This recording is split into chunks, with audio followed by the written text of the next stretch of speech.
پہاڑی زبان میں اپڈیٹ سنیے۔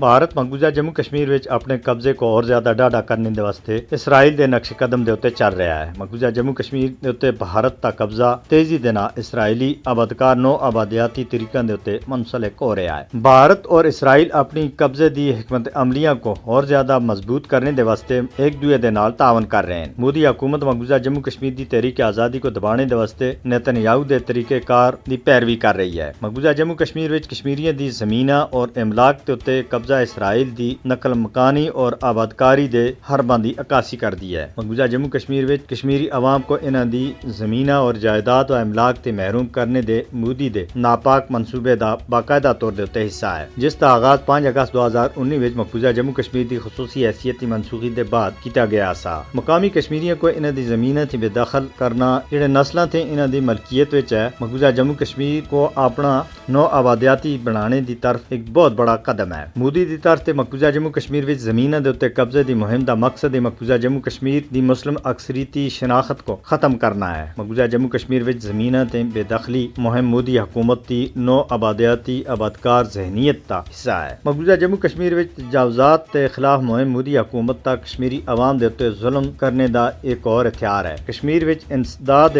تجاوزات مہم دا مقصد کشمیری عوام کو اپنی سرزمین دے اتے اجنبی بنانا ہے۔ بھارتی حکومت مقبوضہ جموں کشمیر دی آبادی دے تناسب کو بٹانے دے واسطے ایک کے بعد ایک نئے قوانین اور طریقے استعمال کر رہا ہے۔ مودی حکومت مقبوضہ جموں کشمیر وچ غیر مقامی لوکاں کو آباد کرنے دے واسطے مختلف بہاناں تے کشمیریاں دی زمیناں اور جائیداد تے اتے قبضہ کر رہی ہے۔ مقبوضہ جموں کشمیر وچ مودی حکومت تے اقدامات اسرائیل دی نسل کشی دی پالیسیاں دا باقاعدہ حصہ ہے۔ مقبوضہ جموں کشمیر وچ زمیناں دے اتے قبضے مودی حکومت دی نو آبادیاتی ذہنیت دی عکاسی کر دی ہیں۔ ہندوتوا بھارت اور صہیونی اسرائیل دونوں مسلمانوں دے خلاف نسلی جرائم دا ارتکاب کر رہے ہیں۔ بھارت اور اسرائیل دے بچکار مشترکہ فوجی ایجنڈا عالمی استحکام اور انسانی حقوق دے واسطے بہت بڑا خطرہ ہے۔